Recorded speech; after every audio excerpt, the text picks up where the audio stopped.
It is your boy Lo. I'm back up in this thing. I'm a little sick right now, so if you hear me sniffling, if I sneeze at all, I apologize in advance. I'm trying. I really am.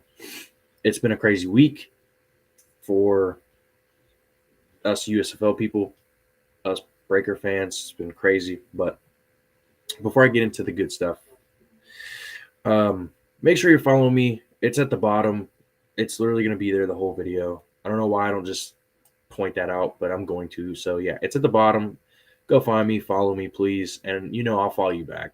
Okay, so uh, make sure you're following the network everywhere and subscribe to this YouTube channel. Or if you're on Facebook, like the page, share the post. That's pretty much the main stuff. Oh yes, okay. Website. Go to our website. It's been revamped. We've got plenty of good stuff on there. Just USFL stuff in general. You know, we've got the SeatGeek deal going on. We've got the Breaking Tea deal going on. So check those out if you're interested. Yeah, that's pretty much the intro stuff. So let's get into the intro video and then let's get into the actual good stuff. Cuts it back, 5, touchdown Breakers.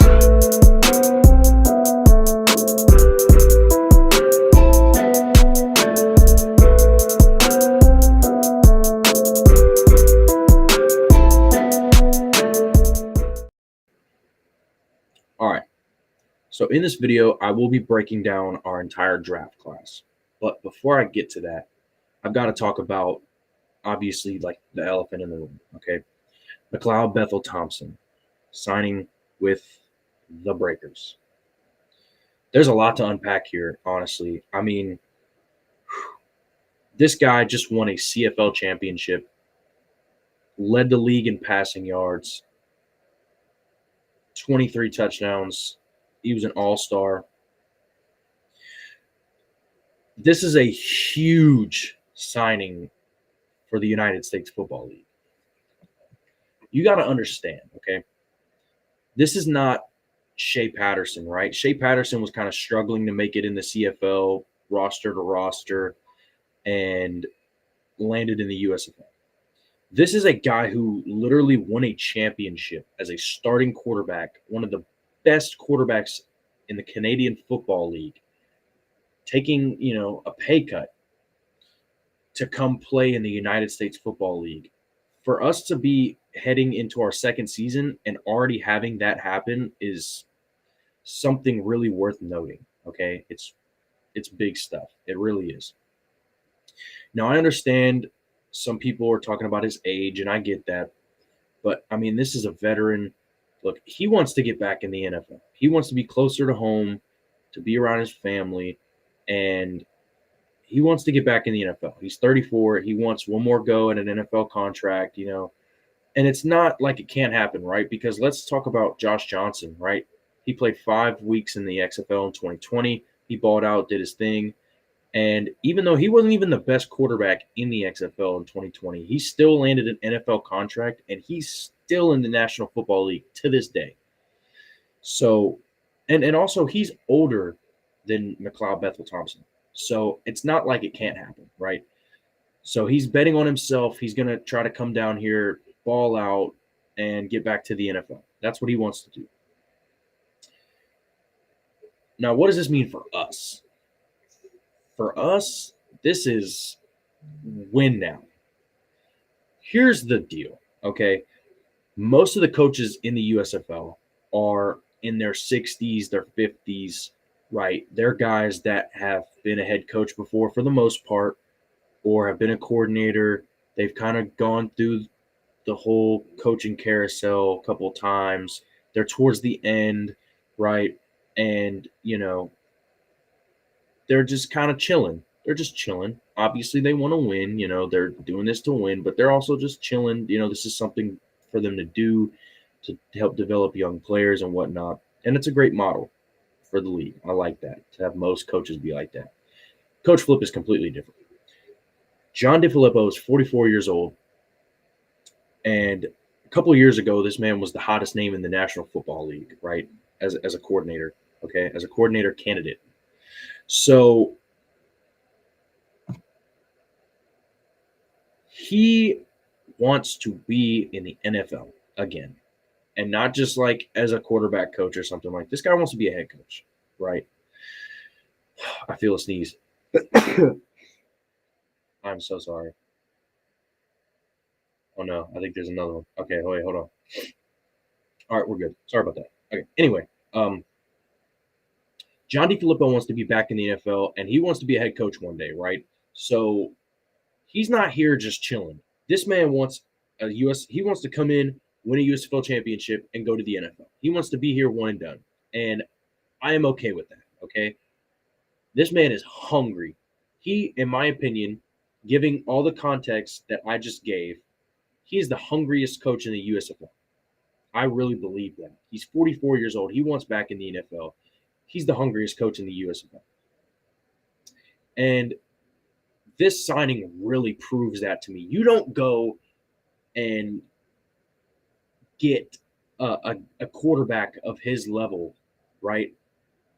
If you're not trying to win right now. Now, obviously, McLeod Bethel Thompson has to go through and win the job. He's going to have a heck of a battle. There are some young studs. Akil Glass is a stud. Davis Cheek is a stud. And even Zach Smith, who a lot of people are forgetting about, is a stud. Okay. This is not going to be a walk in the park, right? And I've also got some takes on Akil Glass as well. They're not trading Akil Glass. It's just, unless like something crazy happens, I just don't see it happening. And part of that is because in the Grey Cup, which is the CFL championship game, McLeod Bethel Thompson ended up getting hurt, and he was kind of hurt before that. He's 34. So they know Akil Glass is a stud. They view him as a star talent.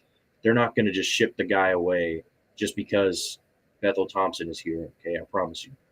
Okay, I guess I can't promise, but I really do not see that happening. I just don't see it happening. Okay, I would be shocked, genuinely shocked.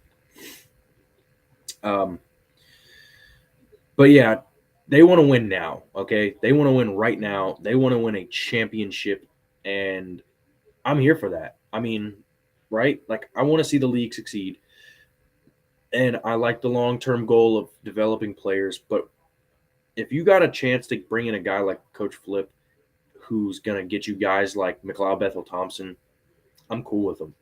I'm cool with it. And now, obviously, I guess it's easier to say that because it's gonna probably benefit my team. But regardless, you should be excited, like beyond excited. And this is a championship move. That's my main point. This is a championship move, no doubt about it. They want to win right now, and I'm here for it. So, yeah, that's pretty much my main thoughts on that. And I mean, a lot of you were asking why we weren't drafting a quarterback. People were like, "What are we doing? We need to draft a quarterback." That's why we didn't draft a quarterback. That's why. Okay, I told y'all, like, there's a reason why we're not drafting a quarterback. There's the reason. So, yeah. So now, I think I'm gonna get into the draft class. So I got this kind of little graphic thing. I didn't really. I'll explain it. I'm probably not going to be on screen again for a while, so I just wanted to give you guys something to look at other than my face, because I'm sure you guys are tired of seeing it. We're 49 episodes in. You've seen it 49 times. Like, So here's this. Nothing crazy. I just wanted something for you guys to see. Also, I kind of wanted to be able to read off my notes, just because I know it's a little cut off at the bottom. I apologize for that. So I'm going to go through these names, and as I drop my pen, I'm going to go through these names and kind of talk a little bit about them. So first round, pick 5, wide receiver Tyler Scott from Cincinnati. 5'11", 185, projected to run a 4.2, excuse me, a 4.240, somewhere in that range. Projected 6th round pick. Now, here's the deal. A lot of people on Twitter and on Instagram were tripping at every one of our draft picks, saying this guy is going to be a 2nd round pick. He's never going to play, and da-da-da-da-da. As I go through this, you're going to realize that that's not entirely the case. There's a couple of guys. There's really one main guy that I probably don't see playing for us anytime, but we'll see. Um, but yeah, Tyler Scott, I like that pick. Speed. Obviously, Coach Flip wants a lot of speed. If you look at our wide receiver room, they've added a lot of speed. In the running back room, they've added speed. Excuse me. So I'm okay with that. I love speed. I want to see, fast, explosive offense. That's what they want. Round 2, pick 12 overall. Linebacker Noah Taylor from UNC by way of Virginia. 6'4", 240, 15 and a half sacks in his career. He's a projected UDFA. Now, these draft projections all came from NFL Draft Buzz. We've, as a network, have kind of used NFL Draft Buzz for some mock drafts and things like that. So, I mean, they do a pretty good job. So, I was comfortable going with those projections. Even though we run a 4-2-5 right now, we don't have a whole lot of linebackers. This is a guy who could probably be a pass rusher for us if we see him play. And, you know, big body, a lot of potential. So, excuse me, I like that pick. Round 3, pick 20 overall, cornerback DJ Ivy from the U, aka Miami. 6', 170. He had 6 career interceptions. Again, projected UDFA, which, if you don't know what that means, undrafted free agent, means he's projected to not be drafted in the NFL draft. So, most of these guys are at least going to get a camp opportunity, which, more than likely we won't see them this year, but you never know. But more than likely we won't see them this year for the most part. But yeah, I mean, you can never have too many DBs, especially when you run a 4-2-5. This is a guy with good experience and whatnot. So, round 4, pick 28. This is the guy that I don't think ever plays in a Breaker uniform. Running back Keaton Mitchell from ECU, East Carolina. This dude, excuse me, is most definitely speed. Speed, speed, speed. 5'9", 190. He had 1,400 yards and 14 touchdowns last season. Running back. Projected 4th round pick. I watched some of his highlights, which I know highlights are obviously just positive plays, but this guy, I mean, he can just go through the hole and take it 90 like it's nothing. I mean, it's crazy. It's worth watching his highlights on YouTube. He's legit. Round 5, pick 36, Isaiah Moore, linebacker from NC State. 6'2", 230, 300-plus career tackles. Excuse me. I'm trying, guys. All right. Woo. Projected UDFA. Now, this guy's, I think, more of like your middle linebacker type, which, we don't have a whole lot of those. We run a 4-2-5, so we usually have basically 2 middle linebackers, which obviously Fernandez and Diggs are, those 2 for us. This is a guy who could possibly come in, probably next season and do some good work for us in that, maybe as a rotational linebacker. I think round 6 is my favorite pick for, I guess, selfish reasons. So round 6, pick 44 overall, defensive lineman Dante Stills from West Virginia, W. So this is a guy who's actually from West Virginia, which there's not a lot of those guys at W. Obviously, his brother Darius Stills is on the Stallions, but I mean, me living in West Virginia, this is like really cool. And, I have a lot of friends that are W fans, so they all, thought this was really cool. They were all excited. So 6'4", 285, 52 and a half career tackles for loss, 23 and a half career sacks, projected UDFA. I mean, he's a ball player, He obviously has good production on the defensive line. He's a guy that can move around. So that'd be a good one. Round 7, pick 52, running back Darius Hagans. I think it's Hagens from Virginia State, which is a HBCU program. We've got a couple HBCU players on the roster. I love um, how well a lot of HBCU, posts that I have, they usually do pretty well, get a lot of likes and things like that. So shout out to the HBCU community. They show out for their players. 6'2", 220, that's pretty big for a running back, in my opinion. 2,000 career yards rushing, 17 touchdowns. Most of those yards came his senior season. Um, projected UDFA. This is a guy that I think is now he's going to be at the combine. So, maybe I'm wrong, but this is probably one of our more likely guys that we could actually see this season at some point. But we won't know until we know. Round 8, pick 60, wide receiver Jake Bobo from UCLA. This one's a little bit intriguing to me. So 6'5", 215. Okay, we're a little bit shorthanded at tight end. This is a guy that could possibly transition to tight end. Now he'd have to put on a little bit more weight. But then again, Sal Canelo wasn't the biggest guy in the world last year, and he did really well. Even blocking, he did really well for his size. So, and a lot of these guys, especially if they're going through NFL camps and stuff, they can put on weight. So, 800 yards, 7 touchdowns. He only played 1 year, as in he only got production, in 1 year. But then again, 800 yards, 7 touchdowns, that's pretty solid for a college season. Projected UDFA. So, we could see him. Round 9, pick 68, Alex Palzewski, I believe. I hope I'm saying that right. From Illinois. 6'8", 315, huge guy, really big.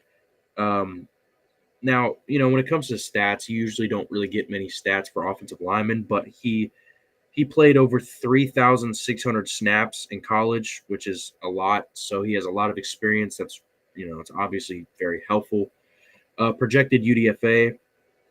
So again, this is probably another guy that's going to go through camp. We may see this guy this year. You never know.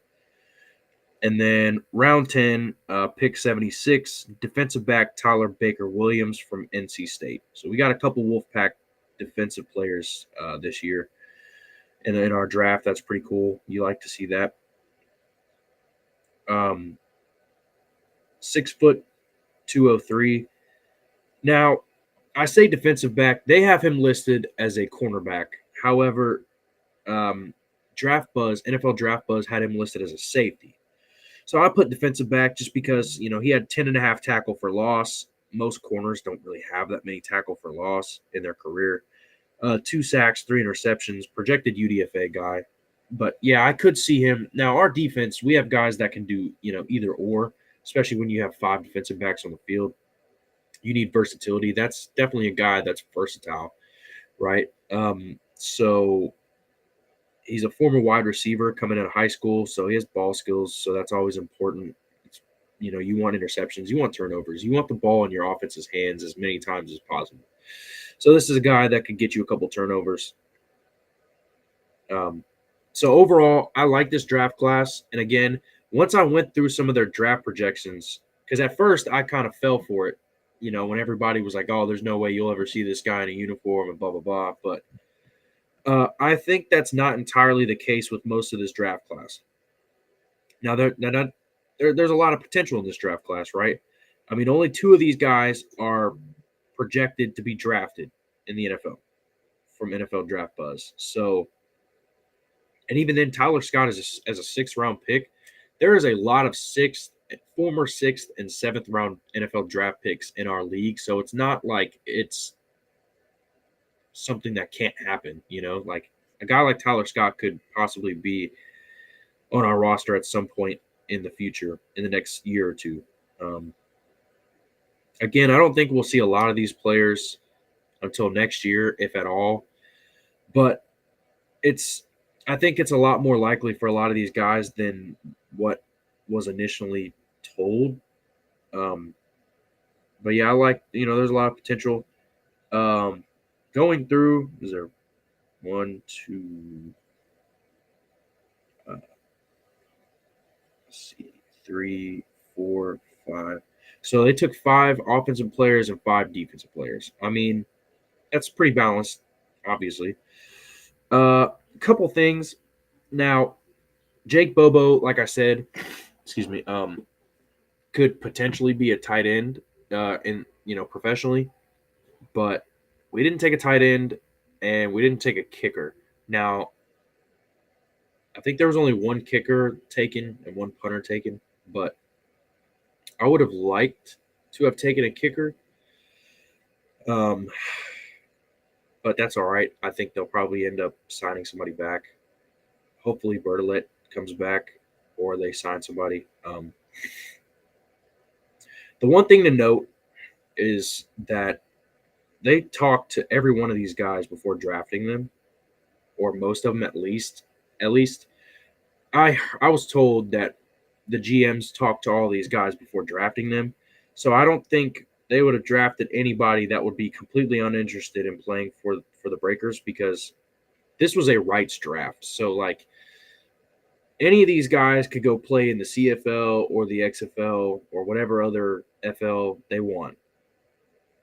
But I don't think they would have drafted, a bunch of guys that are completely uninterested in ever playing in the USFL. So overall, I like this draft class, and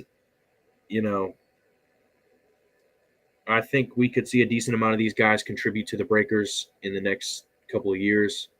And I mean, that's all you can ask for, right? When it comes to a draft class, I'm gonna go ahead and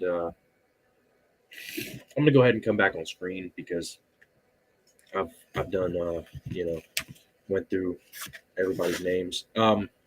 Yeah, I mean, that's all you can ask for, right? This isn't even in the NFL draft, right? As long as you can get a couple of those guys to contribute, I mean, that's all you can really ask for.